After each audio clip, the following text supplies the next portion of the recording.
भगवान हमें कभी दंड नहीं देते हैं, वो हमें सुधरने का एक मौका देते हैं। और अगर हम फिर भी नहीं सुधरते हैं तो वो हमें सुधरने का एक और मौका देते हैं, और शायद उस मौके को ही हम उनका दंड मान लेते हैं। हरे कृष्णा।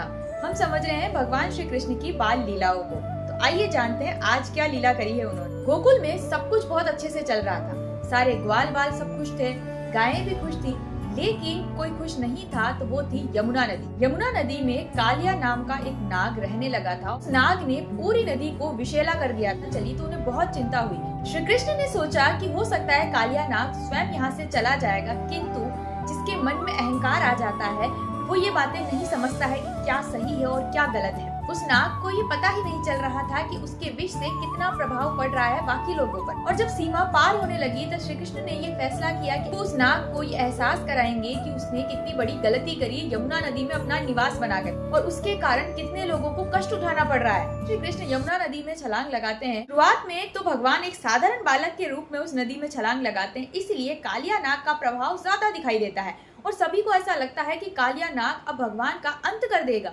किंतु वो भगवान है, उन्हें अपने पाश में बांधना इतना सरल नहीं। शुरुआत में सब भयभीत हो जाते हैं, लेकिन कुछ ही क्षणों बाद भगवान अपनी योग माया का प्रभाव दिखाते हैं, और जब सभी लोगों पर वो प्रभाव दिखने लगता है तब भगवान एक ही छलांग में कालिया नाग के फन पर चढ़ जाते हैं और नृत्य करने लगते हैं। और जैसे जैसे वो नृत्य कर रहे होते हैं, कालिया नाग का जो विष है वो खत्म होता जा रहा होता है, उसे पीड़ा होने लग जाती है, और धीरे धीरे देखते देखते उसका अहंकार खत्म हो जाता है।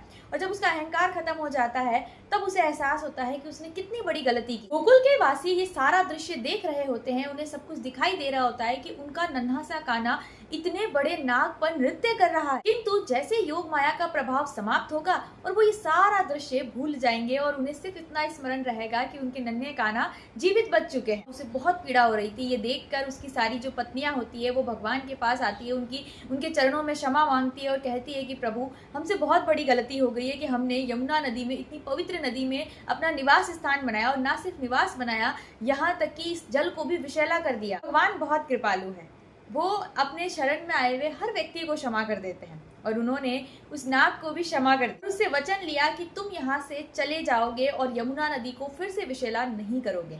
कालिया नाग ऐसा ही करता है और वो वहां से चला जाता है। तो ये थी भगवान की एक दिव्य लीला। और अगर आप श्री कृष्ण की सारी लीलाओं के बारे में जानना चाहते हैं तो मेरे चैनल को फॉलो करना मत भूलना। तो मिलते हैं कल के एपिसोड में। हरे कृष्णा।